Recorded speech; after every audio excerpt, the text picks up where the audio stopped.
Welcome to Leaftys on Life, where these Leaftys talk about life. Today, we are going to be talking about motherhood and our tips and tricks, but mostly what went wrong. Dumpster diving. Some. Parenting. Yay! So let's dive in.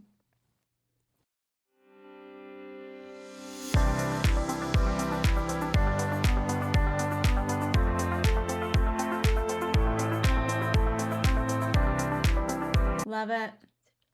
Ba, ba, ba, ba, ba, ba, ba. I have Christmas tunes in my head. Get them out. Get them out. I can't help it. It's not okay. Just not when I'm around, We're almost to December. We're closer to December than we are to October. We always are. That's how time works. It's Christmas season. If we could skip over Thanksgiving and go straight to Christmas. Oh, boy. Gratitude. We got to tell our kids to be grateful before we give them a bunch of crap. That makes so much sense. Talk about logic. Yeah. All right, shall we? We shall. Excellent. So I have 5 questions, and the first one is... Hold on. Okay. Hold. Are we both answering them? Yes. Right? It's you not like first, a quiz. You second. If you just let me know when you want me to answer first, if you need a second, because she doesn't know the questions because I didn't want to tell her. Am I so close to you today? A little bit. Anyway, I like to be close. Whoa. Okay. Question number 1. What aspects of motherhood have surprised you the most, either in joyful or challenging ways? Probably the number 1 surprise was that my children were not all the same in how they thought and behaved, coming from the same 2 parents, and also that they wouldn't be exactly like me. So I was really thrown when my oldest and firstborn is nothing like me, and we just had kind of this tension that I didn't understand why he wouldn't listen, because I'm very a pretty obedient person. I like to follow the rules. I like to know what the rules are so that I can follow them, and he is not that way. I guess I didn't understand why he was so curious, and if I told him, no, don't go touch those cords, he was like, but I must know what they do, and I must know what they're attached to, and that really surprised me. And as a little child, I was kind of a wild child because I wasn't really looked after. But tell them she's the youngest of how many? 6. 6.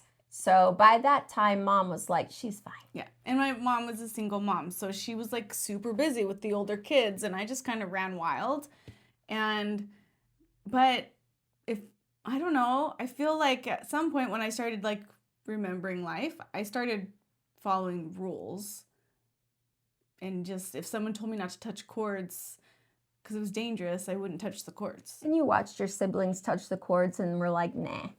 I don't know. Figuratively, maybe. See how their failures gave you insight into... Oh, for sure. I've learned a lot from watching my older siblings get into trouble. Mm-hmm. But, so my husband is also a very curious person. He likes to know how things work. He's the oldest. I'm the oldest. That's how we are. And we're talking about my oldest. Mm-hmm. And I'm the baby of my family. Yeah. So it's just a totally different outlook on life. Birth order is a real thing. Yeah, it really is. It really is. And anyway, it was so different. I have now 4 kids, and we will not be having any more. We're in the 4 No More Club, and that's the way I like it, because I honestly can't add more humans to my watch list. It's too much, because they're not all like me. If they were, we would live in harmony.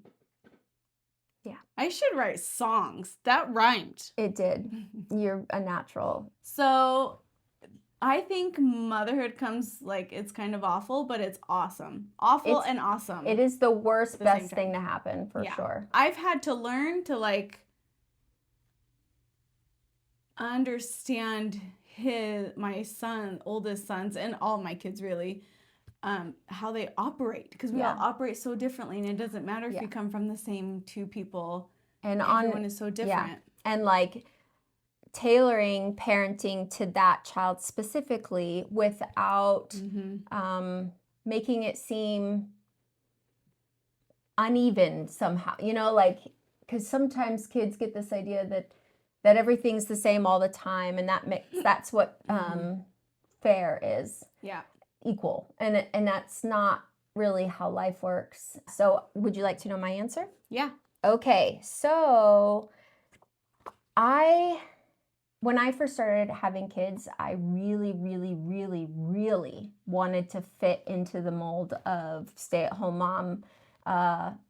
In our church, there's something called the Molly Mormon, and that's essentially, you know, perfect housewife, perfect wife, perfect mom, together. Doesn't necessarily have to be wearing an A-line skirt dress or, you know, vacuuming to perfectly, but I love a vacuum line. I got married at 19 and I had my first at 20.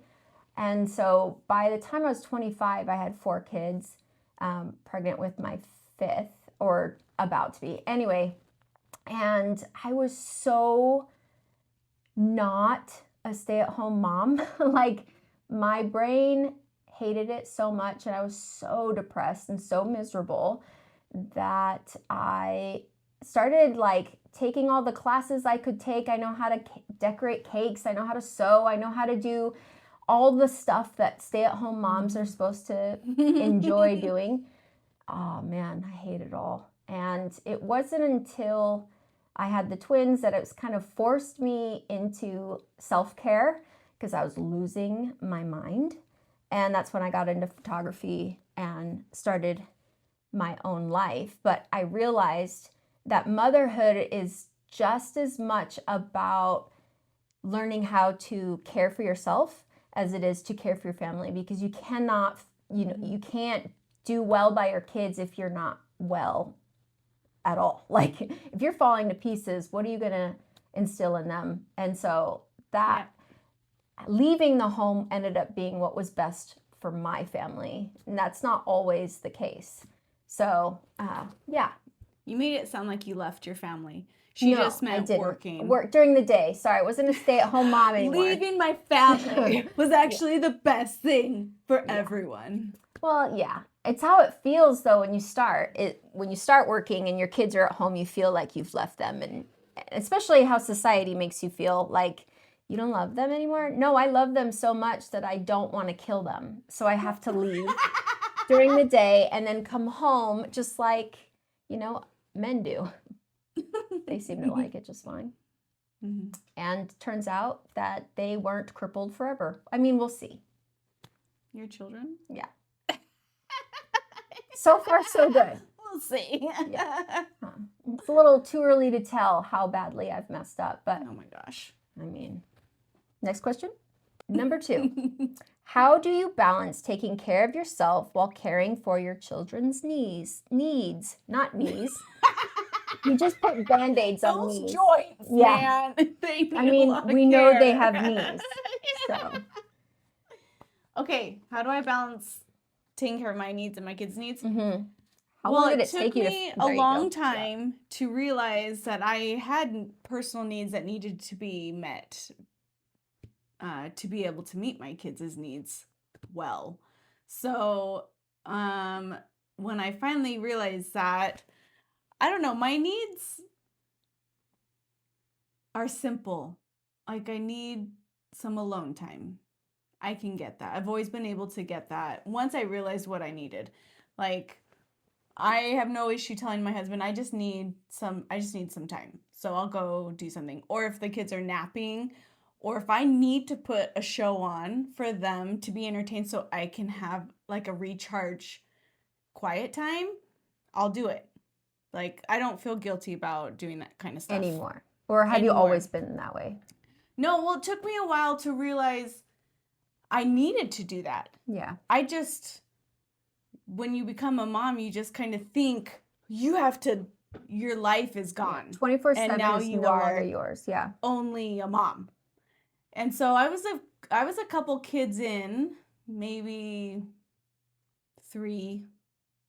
I have four. So I was 3 kids in when I was dying, and like emotionally exhausted all the time, and realized I need to take care of myself. I'm not being a very good mom because I'm drained.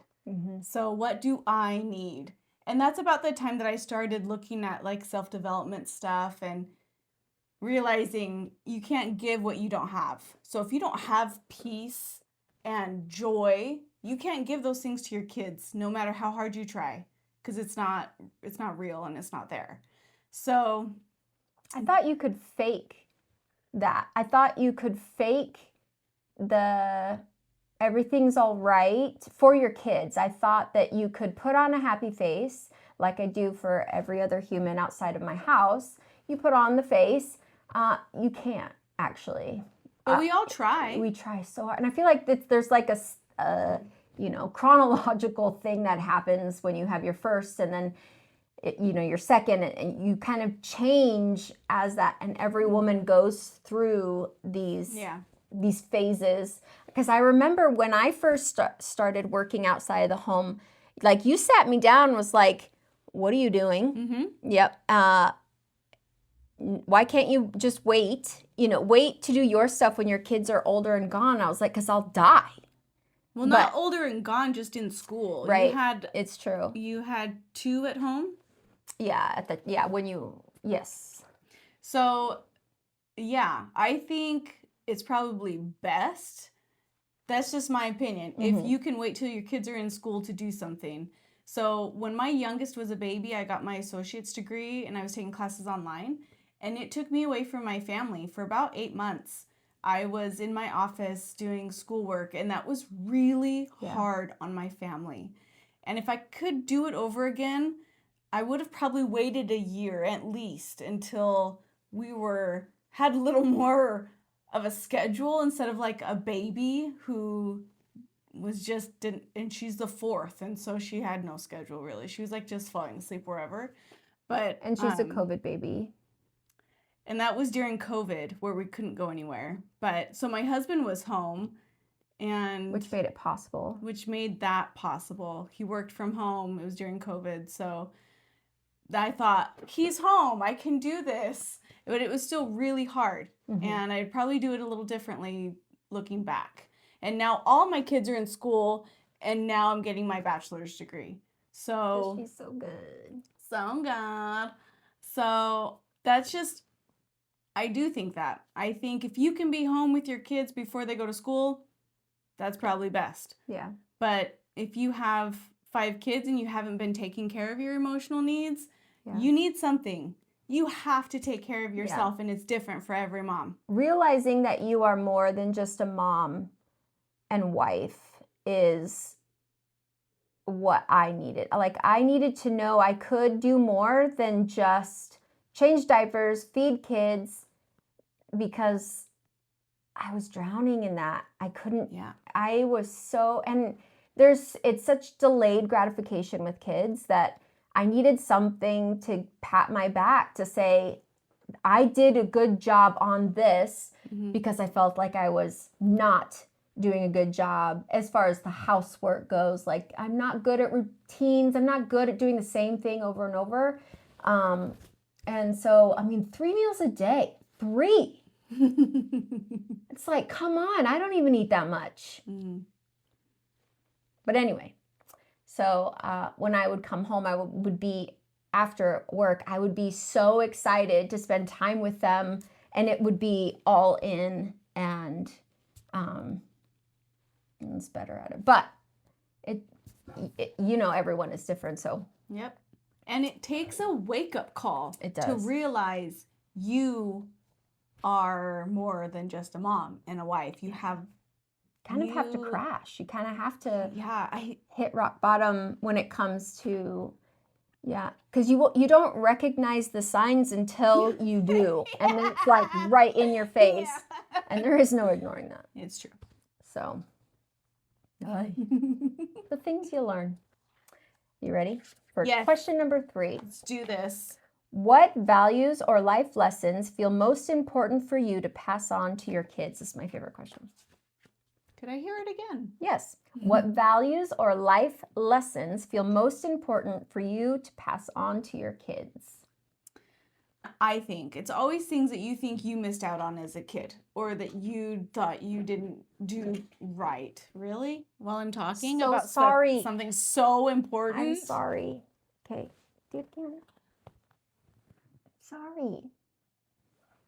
But now I look like a giant, so Oh you my need to gosh. get back up. I'm so sorry. That was an accident. I thought it was good. Okay. I won't do it again, I promise. Everything's fine. What's the question? Let's start over.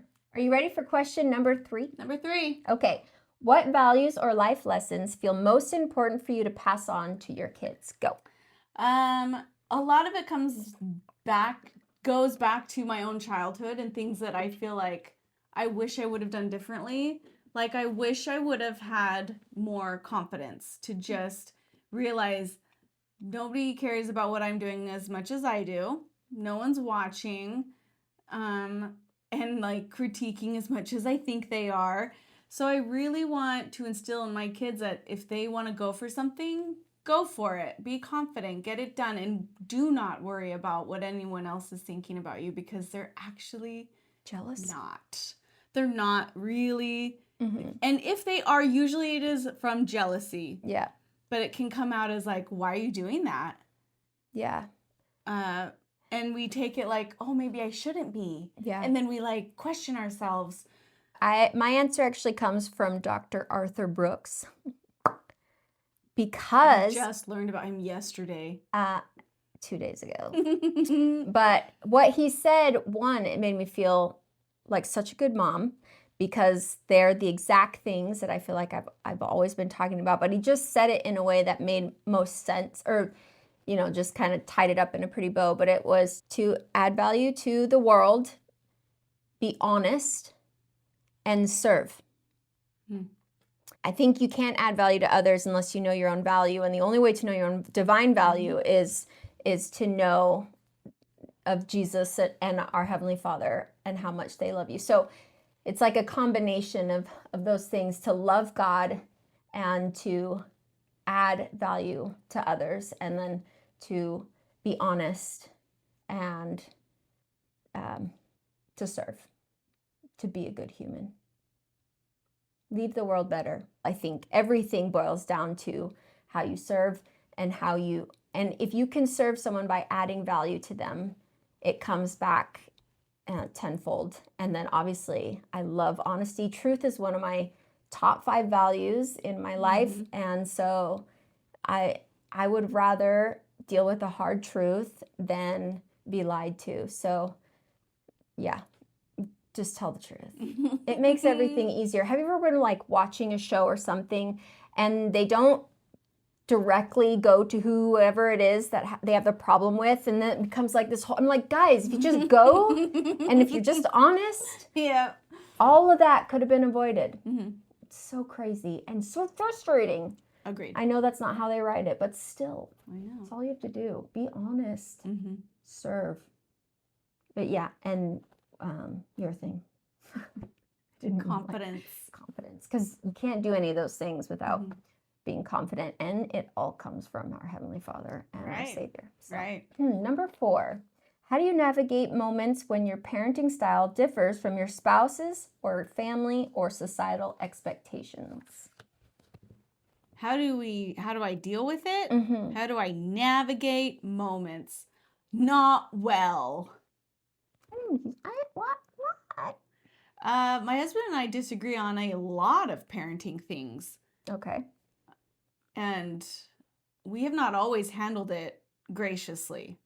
So, but a lot of that boils down to he was raised by 2 parents. I was raised by a single mom. So when it comes to discipline, I don't really like it because I didn't really have it in my home. And so it's kind of a foreign object to me to like, I don't know, have that stern voice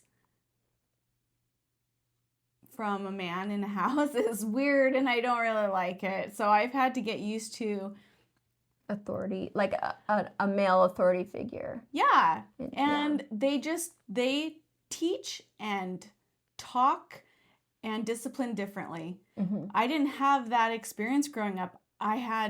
When you only have one parent, Mm-hmm. you just do whatever that parent does. And when you have two, then you can kind of see how there's different dynamics. And I remember my friends in high school, it depending on what the issue was, determined which parent they would go to. I didn't have that.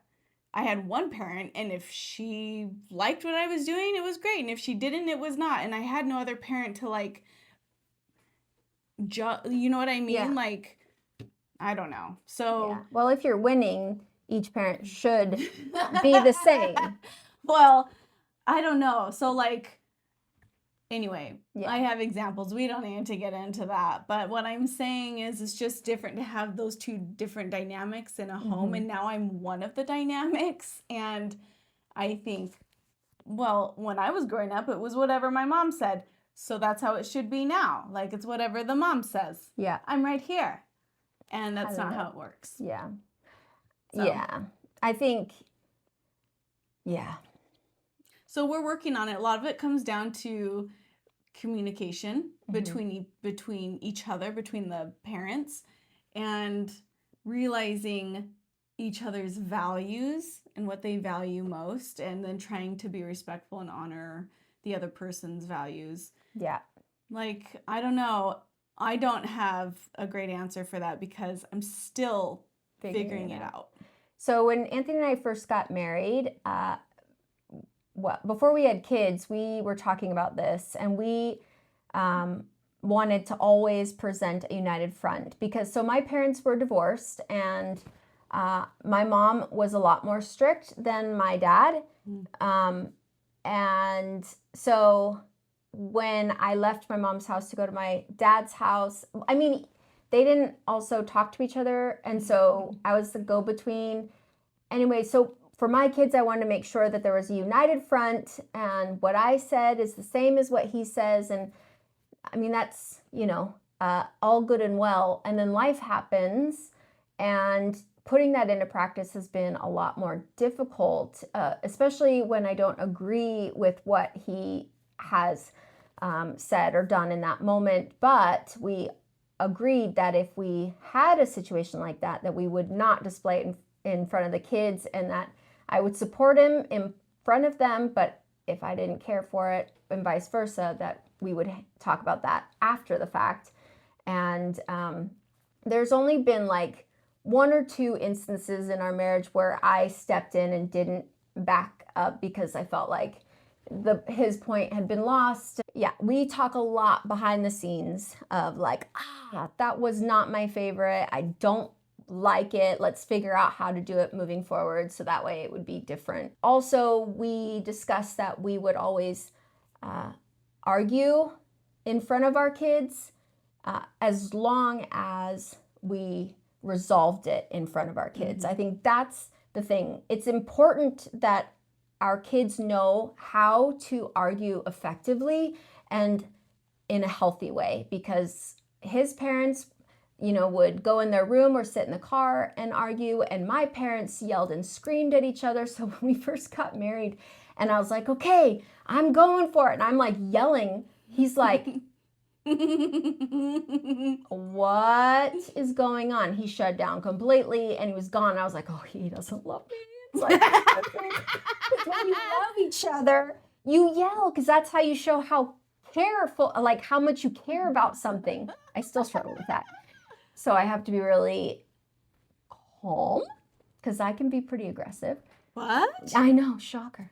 But yeah, so then you can't help from disagreeing in front of your kids, but you have to work it out in front of them as well. And no matter how you're feeling, for us, we wanted to always be holding hands through it, that our kids know that it's gonna be fine. Just because we're disagreeing doesn't mean the family's gonna break up. No, because sometimes it gets pretty heated. We never call names ever, ever, ever. That is off limits. Is that easy? No. Do I keep score? Yes. Do I have to let that go? Yes. It is so much work to effectively argue.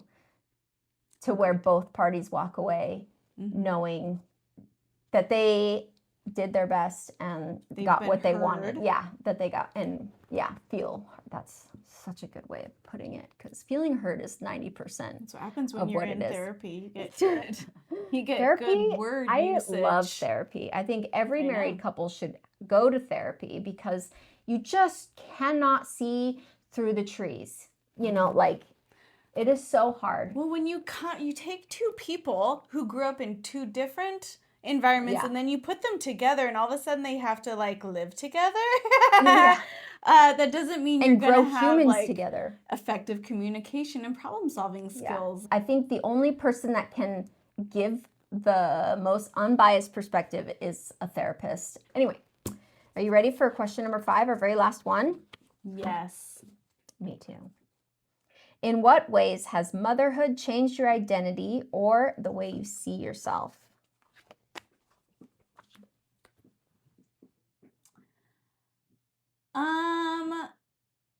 How has it changed my identity? Not physically. I don't know. Like, do you see these wrinkles? Those are from children. Gray hair. Me. You watch your mouth. I did start getting some gray hairs.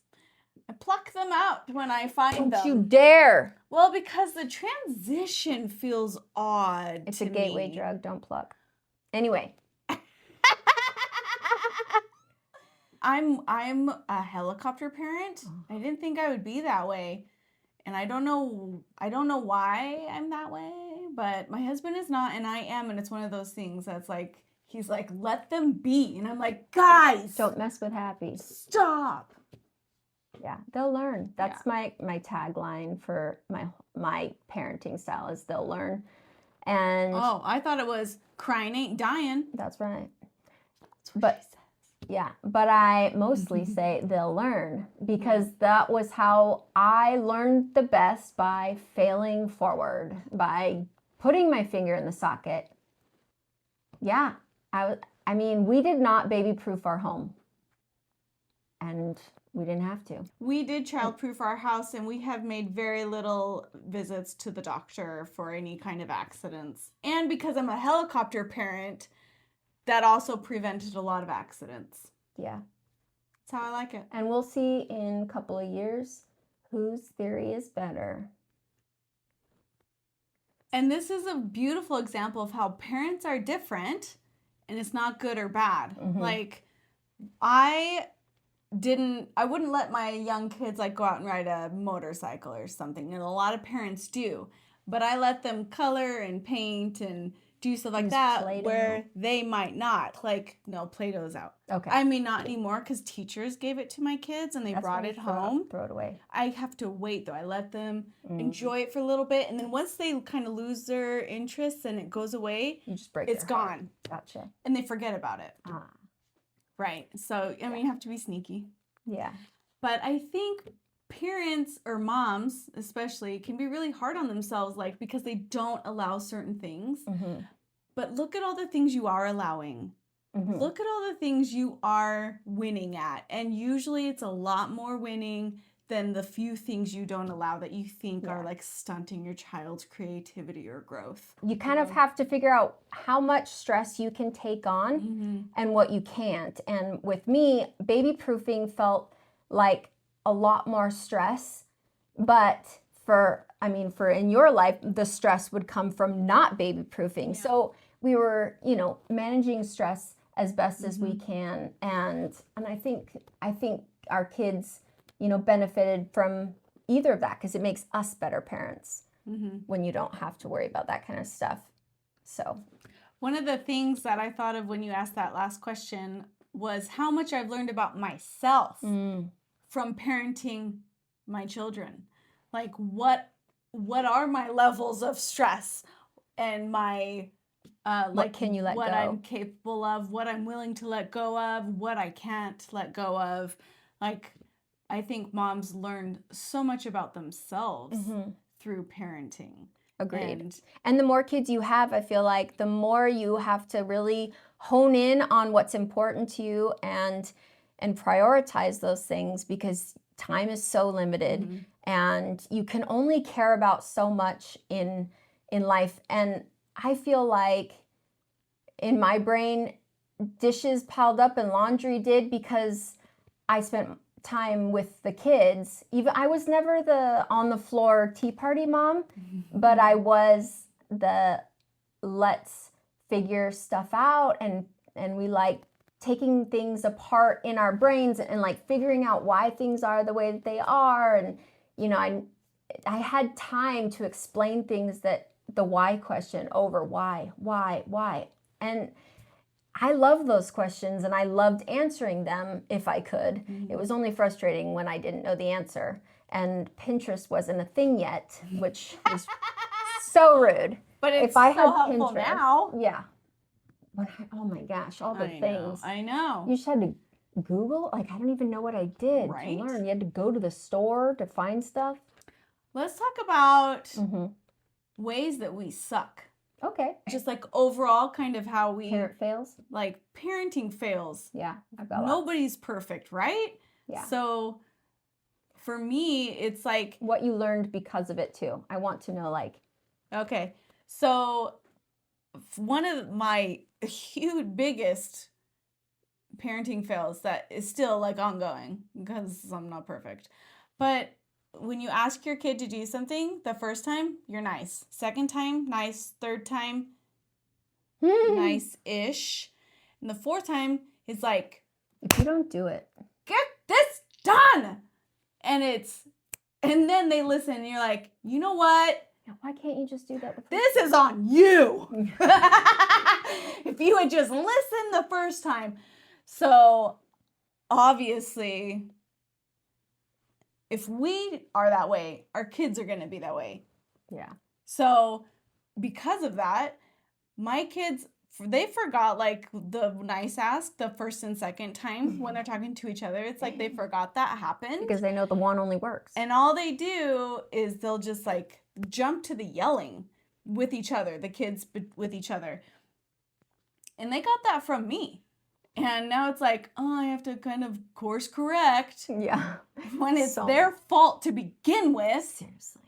So anyway, I am constantly working on keep your cool, just keep going. And if you need to, like, get in front of them, get on their level, but keep your voice calm. Do you know how hard that is? Yes, I do. Yes, I do. Anyway, that's, man, oh man. So that's one way that I totally suck at parenting. Yeah. I mean, that's like just one of a million. And that's normal, Lorraine, so that's good. Because you can't learn if you don't fail a lot. I like to learn without failing. Yeah, but see, that's the problem. Yeah, that's why I did the let them, because failing is like, it's a great teacher, and I love a natural consequence. I just love it, because you're not the bad guy when they fall, but I'd be the bad guy if I harp, and I want to be that guy. When I was growing up, though, I wasn't allowed, not like I wasn't allowed, I had 6 people who would do things for me. I was not given opportunities to try and fail. So as an adult, it's really hard for me to try new things, because I think... That's good. I know, right? Like, when did you learn that? I don't know. Like, okay. I don't think I've heard you say that, and I'm just like, dude, that's really good. This is not an aha moment for me. I have known. And I have suffered. So then it makes me like, okay, then when you're hovering, you're like, I should let them, like. Yeah, no, right? But I should. Oh, okay. But it's ingrained in me to just do it. Okay. You Luckily, don't catch yourself. I'm not a single parent, and they have a husband who is really good at teaching them, and he likes to involve them to teach them how to do things. So they've got that balance. I didn't have that. Good. Yeah. So I think it's good for an oldest and a youngest to get married my husband's the youngest, so I'm the oldest, and he has that perspective of he's a lot more patient with most things, not all things, but yeah, so he's more even-tempered, and it takes a lot to move him from that, like, whereas that's not where I live. I don't live on this plane. Yeah. I'm down here or up here. Get used to it. I'm super ADD, so I take medication for it. And without medication, these are cray-cray. Like, crazy. So, me personally. So, it keeps me just like this. And still never this. Yeah. And it doesn't make me go all the time. I have more time to think it through. So my biggest fail is at the beginning being too harsh right away instead of, for me, when they wouldn't listen, it was like such disrespect. Like, I slave all day for you and you can't do this one thing. And I feel like for the first half of my children's lives, I'm like, I stayed on that train because I'm also stubborn and I didn't want it to look like I wasn't, the boss. Yeah. I'm the boss. And so if I went hard, I would dig in my feet no matter how wrong I knew I was in that moment. And so when I realized that that's not leadership, I was like, oh, I need to apologize. I need to stop when I see it and go, that was not the right way to handle that. And I messed up. Because I want them to do that, when they've messed up. And I want them to trust me when I do correct them, that it's not because I'm stubborn and I want to be right, or it's all about me, but it's about them being a better version of themselves. And so I built trust by saying, I messed up. I shouldn't have handled it like that. I overreacted, or, oh my gosh, I'm so stressed because something is happening later in the afternoon and I'm totally like going on a rampage, or I stepped on crumbs. So I get mean when I step on crumbs because stuff on my feet just makes me want to scream. Am I the only one that cares? Yes. So being able to apologize in the middle of misbehaving has changed my life and my kids' lives and our trust, that when I do say no, they trust, my no. Yeah. So that's like part 1 of 50 million of our parenting episodes. That's a lot to live up to. 50 million. I don't know how I feel about that. I feel like you feel good. I know what's best for you. Tell us your wins and fails. We want to see what you're doing. Yep. And share your life. We're in this together. That's right. Like, kumbaya. If you've got something that's working, baby. We want to know about it. Agreed. Thanks, guys. Hope you enjoyed. If you didn't, don't tell us. Like. Subscribe. And leave a comment for us, please. And if there's something you want us to talk about on a future episode, let us know. Yeah, that'd be fun. We're into it. So much. Thanks, guys. Bye. Also, like. Subscribe. No. Share. Okay, do this. Okay, ready? Like. Share. Wait. There's like only a few things. Like. Subscribe and share. Yeah, a comment. What did we do before? Something about a bell. Yeah, ring that bell. That's for notifications. Ring that bell.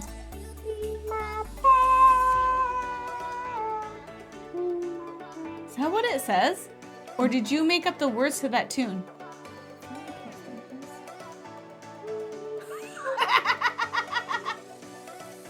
Ring the bell, guys.